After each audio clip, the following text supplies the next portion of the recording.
What is the stupidest reason you went to the hospital? Story 1. Broke my hip. Getting up from the couch.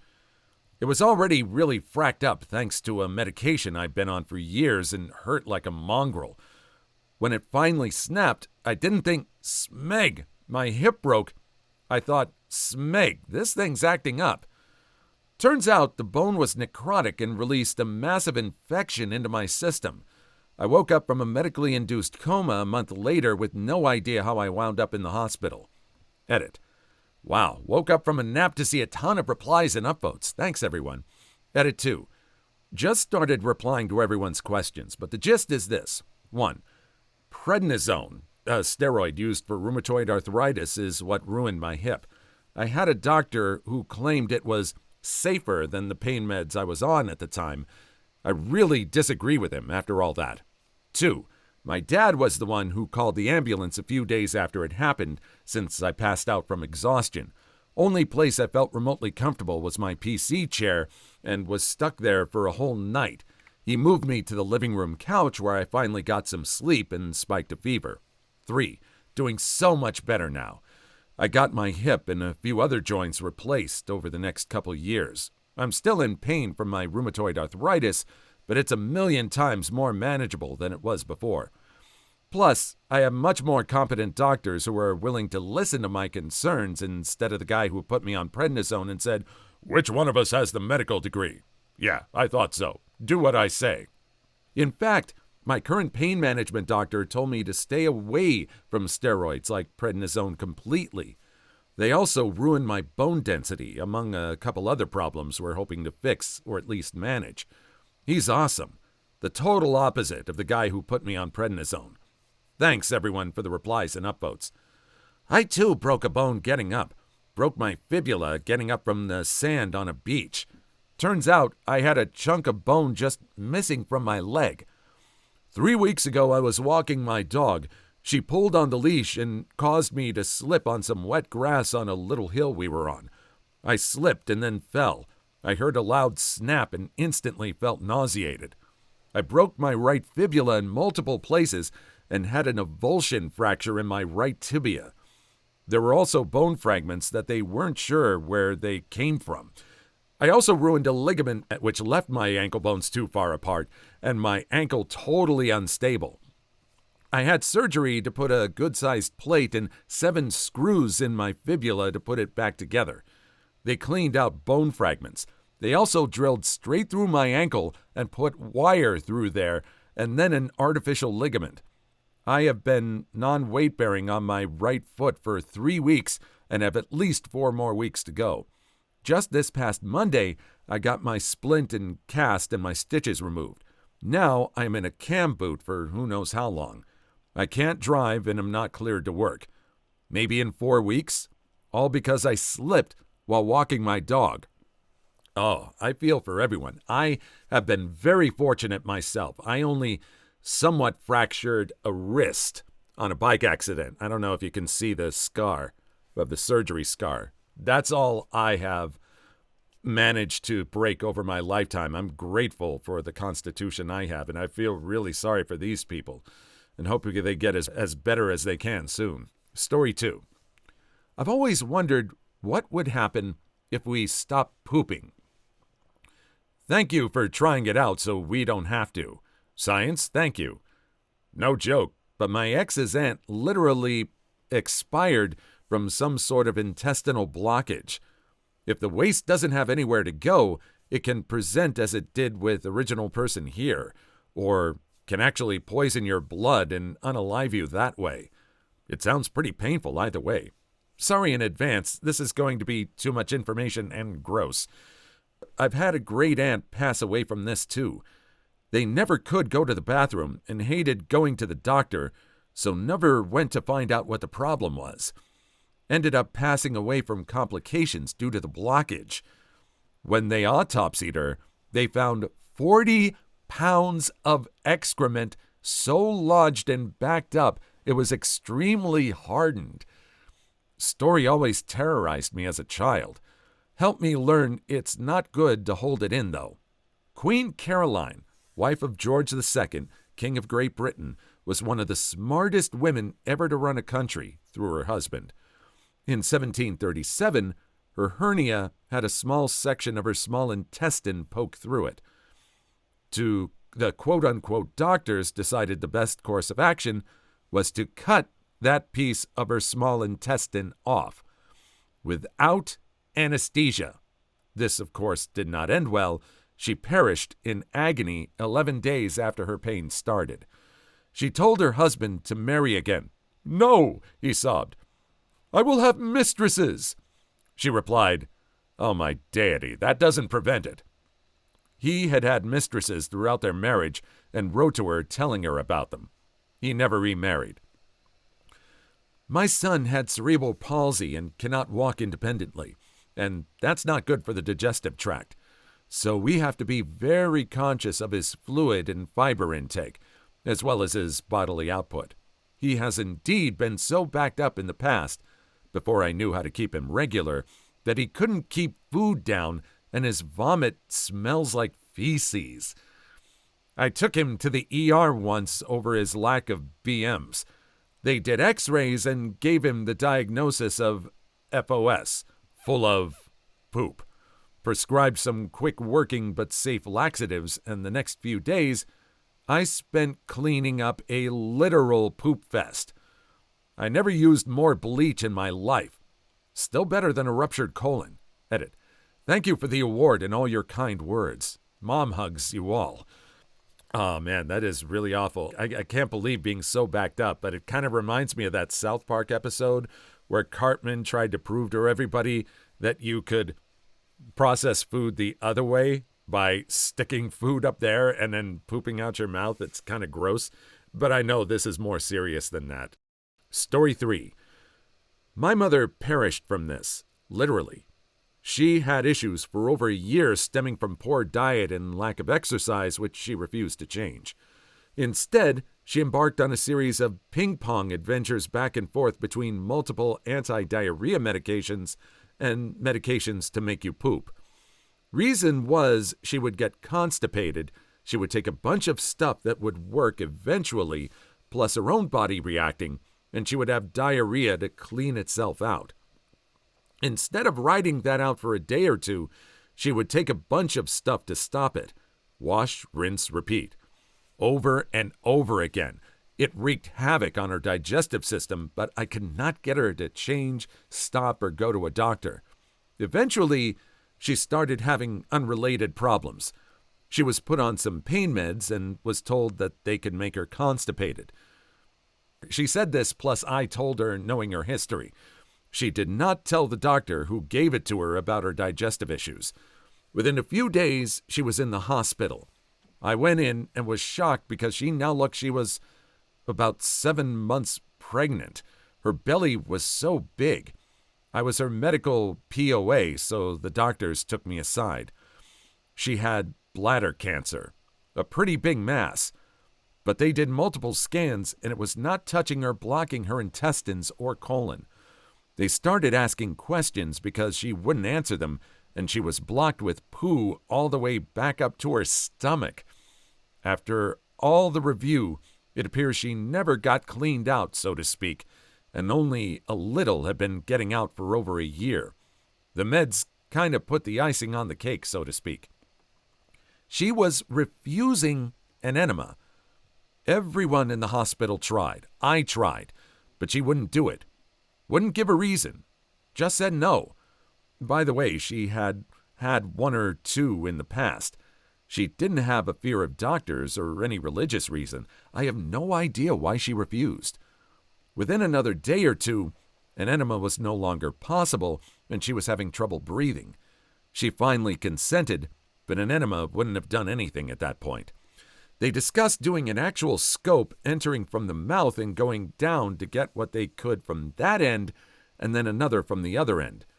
Except then, general surgery was arguing oncology should do it since she was now technically a cancer patient, and oncology said the general needed to do it because it had nothing to do with her cancer. They fought over this for 2 days, and her actual ward doctor was preparing me, saying it most likely wouldn't work. He had never seen someone this bad. Along with her many meds she was now on, she digressed awfully fast. She stopped breathing. This particular hospital was known for not doing stuff for you after a certain age. They just kept you alive and reasonably comfortable, but this is the one she chose. Also, she was very insistent that if she ever had cancer, she didn't want to know. Completely serious. Long story on that one. So this may have been better anyway, because they dosed her up at the end and she passed peacefully and quickly rather than go through hospice for the next 6 months. They said that she had left. She still didn't know she had cancer when she passed. I know a guy who knows a guy who was a bit of a junkie. He didn't say anything for a few weeks and ended up vomiting feces. Be thankful you didn't wake up with logs coming up from your throat. Ugh. Another really tragic one to just get so backed up like that. And again, the last two stories are kind of referencing a main story that I don't think we've seen yet, and I'm hoping we get to it later on. But, geez, I just cannot believe that with your own health you would want to keep yourself so in the dark. I know people have their reasons, so, if you have a reason, let me know about it. Story 4. I had to go for an enema or something as a little kid because I would hold my poo and it got too blocked up. I think it was 2 weeks without a poop. I don't remember the procedure. I learned later my parents were told not to tell me because hopefully I would forget, but my dad let it slip when I was a teen. But I do remember they had to give me new clothes from the hospital, and I remember beforehand my parents sitting me down on the toilet for hours telling me this was my last chance or they had to bring me to the hospital. I ended up going, clearly. I didn't learn my lesson. I was watched like a hawk, and if I went to the corner to hold it in, I was carried to the bathroom. I got a special stool to prop my feet up on when I was going since I had to strain and it made it easier. I remember being force-fed Miralax mixed with orange juice at the dinner table until I finished it. I have no idea why I did it. By the time I remember doing it, I think it was just habit and convenient. I could keep playing or doing whatever I was doing and I'll go later. I managed a bit better by middle school so I didn't have to take laxatives anymore, but I just took giant poops once a week. I still had an issue with it until I got to college and was so scared of the embarrassment of unloading a load that would clog the toilet in a shared bathroom that I finally got myself on a normal schedule and stopped holding it. Weird issues I sometimes think about and wonder why the hell I did that to myself. Damn, my parents probably were thinking the same thing. Lots of kids have chronic constipation. It's actually really common. It's generally a control issue and kids will grow out of it. But for their health, usually they're put on a low dose of laxatives for like months to years. I did it a lot as a kid and also had issues going into adulthood. My mom thinks it's physical, not psychological, but we never had a doc confirm either way. I learned to manage it by keeping track of my poops and taking laxatives at the slightest hint of backing up. I have kids now, and as weird as it is, I do everything in my power to make sure they have good pooping experiences.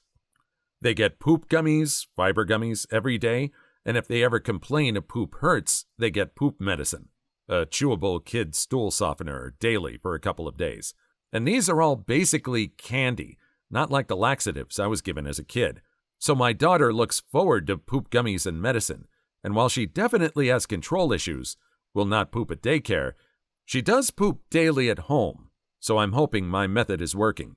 A friend who works in an ER said this, too much poop stuck in the colon, is a very common reason for ER trips. Please like and subscribe if you made it this far. I hope you'll enjoy the rest of the video and have a wonderful day. Story 5. When I was a kid, I didn't like pooping because I never felt like I was clean enough after wiping my butt. Not sure why, really. I wasn't OCD or anything, but I didn't like it. So I decided to stop pooping. Whenever I had to poop, I'd just hold it or go out and play, and eventually the urge would go away. Well, I woke up in the middle of the night one night and I literally couldn't breathe. I ran into my parents' room and woke them up just gasping for air until I passed out. They rushed me to the hospital, and I started being able to breathe again on the ride there. They did some blood work and an x-ray and saw in the x-ray that my colon was so backed up with poo that the poo was blocking my lungs, especially after laying in my bed sleeping for a few hours, which is why I woke up and couldn't breathe. My poop-impacted colon was basically pushing against my lungs so I couldn't inflate them when I tried to breathe in. They gave me some X-Lax and had to bring in a stool sample for the next couple of months, I guess for some sort of testing, but never had a problem after that. I just learned that the poo has to go somewhere, so I better get used to pooping. Waking up and not being able to breathe was one of the scariest things I've been through. Yeah, I'm not proud of that one. To be fair, child, you weren't wrong. Adults, you can now just buy a bidet. Highly recommend the Tushy with a warming option. My girlfriend laughed at me for installing it and doubted it when she bought a case of toilet paper from Costco. We barely went through half the case during quarantine, and we probably gave away most of those rolls to our apartment building. Story 6. Migraine that presented as body numbness. Got a 3-day workup for a stroke to find out that I not only have migraines, but an aneurysm. So thank you, migraines, for saving my life. Well, that's a new fear. I almost went to the hospital in college for a migraine because I didn't know what it was. Had a headache, then I realized I just couldn't read what I was looking at, like the center of my vision was missing. Then the edges started going. Full-on panicked. Figured I could drive myself the 3 blocks to the ER, which, yes, now sounds stupid. As soon as I got outside where it was dark, this was like 10 p.m., my vision got better and the headache lessened a little. And that's how I learned that I occasionally get migraines with aura. Yes, my doctor knows. No, they aren't worried it's something worse. Finding a dark room, taking some Excedrin, and napping takes care of it. I'm very thankful mine aren't as bad as some people get. The bad ones are scary. My brother gets them. The blurry vision, vomiting, vertigo, garbled speech, too much pain to even cry, stays curled up on the bathroom floor in silence and darkness for hours migraines where it looks like his brain is trying to unalive him. But in his case, the aura's more like running water on the edge of his vision, and it's a very reliable warning sign. If he takes his magical anti-migraine pills within 10 to 20 minutes of getting an aura, he's completely fine. If he doesn't, well, too bad, we're all just along for the ride now. I don't want to give him anxiety, and he's still a teenager, but maybe I should talk with him about how a stroke or other neurologic symptoms could be mistaken for migraine symptoms. New sibling fear unlocked. Does anyone else here suffer from migraines? I know I've had headaches before, and there have been very few times where that pain is so bad I didn't feel like I could go about my day or do anything. It is a little hard for me, I admit, to fathom having pain so bad on a regular basis that you can't do anything. Then you just can't get yourself to do anything. How about you? Let me know in the comments. Story 7. My husband went because he was in extreme pain and thought he was having a heart attack. Turns out it was wind. He just needed a good fart. I almost had my fiancé take me to the ER because I had severe pain in my lower back and side. I was almost in tears. Like, okay, great, my kidneys or liver are failing. Then I farted. A lot. Suddenly felt much better. I went to the ER today because I had the same pain off and on for a few days. Turns out to be a UTI that was progressing to the kidneys. Wish I could have just farted. I took my 1-week-old son to urgent care because he had abdominal pain for hours and hours. He cried in the waiting room for a couple more hours, then farted 3 times and immediately fell asleep. They called us about 10 minutes after that. The doctor said, "As long as you guys are here, let's see how he's doing," and gave him the standard well baby check. I thought that was nice. Something similar happened to me. When I was a little kid, I had some really nasty abdominal pain. My maternal uncle had appendicitis around the same age, so my mom was scared that it was the same thing. After hours of appointments and switching clinics and hospitals for different tests, and even an ultrasound, it was just gas. Let's just say the Singapore healthcare system isn't very forgiving, financially speaking, so even though it wasn't an issue, I still feel bad to this day. Story 8. I got my Diva cup stuck. Woke up in the morning to change my tampon, but realized I can't find the string. Panicked, told my boyfriend to check too, rushed to ER, paid about 500 Australian dollars for the doc to scavenge around, only to tell me there's nothing in. After a few questions, the night before came rushing back to me. I drank a little, way too much to remember that I'd taken it out before and slept without one. Never been more embarrassed in my life. Lost my tampon string and couldn't get it out. When I was 16, I couldn't find my tampon to get it out. Called my mom and she was like, "Oh, it will come out." I was afraid because a classmate in middle school passed it. Went to the doctor with my grandparents for my first ever pelvic to be told there wasn't a tampon in sight. It must have came out when I went to the bathroom and I didn't notice because I passed a lot of clots at the time. I know someone who lost her tampon. She tried for hours to get it out herself. Called her boyfriend of a week, whom she ended up marrying, to help. He thought it was a weird code for spicy time. She ended up going to the ER and they had to go in pap smear style to get it out. Story 9. Hiccups that lasted 24 hours. Stopped right when the doctor stepped in the room. I've seen this a lot. Had a guy last Monday. Intractable hiccups. Fun note, we use Thorazine to treat it, as in the antipsychotic.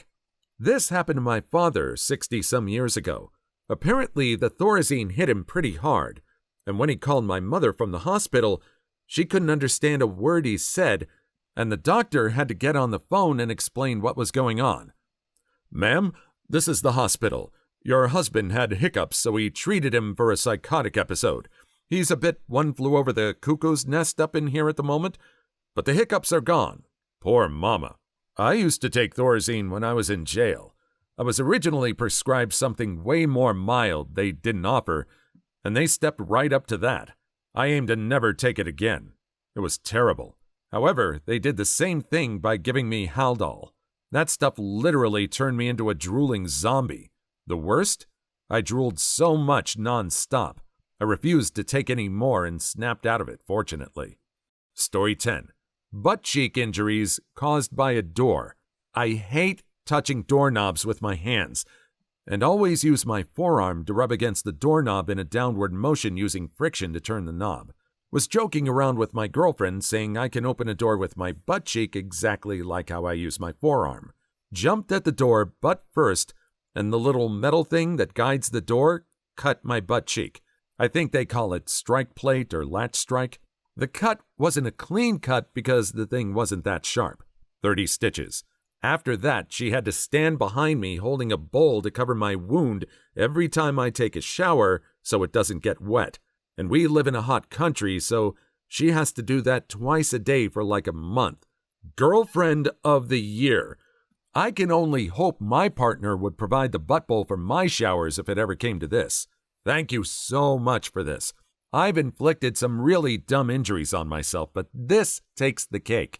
You've allowed me to feel superior, which really, when you think about it, isn't that what online forums are for? Story 11. A bat landed on my head while I was asleep. Rabies shots all around. I'd say that was a smart reason. My child had a mystery bite from daycare that we ignored until it started looking infected. Doctors asking about animals and specific bats reminds me that last year, the daycare had bats removed that were living in the roof but had no sightings since then. But I said it, so they had to do the rabies shots, including IgG injected directly into the infected bite on a 2-year-old. Most traumatizing experience in my life. Thank goodness she doesn't remember. Story 12. Not me, but I had to pick up a mate who swallowed a 50-cent piece to win a $2 bet. If you don't know, an Australian 50 cent is quite large. They had to do an endoscopy to get it out. They let him keep the black corroded coin, too.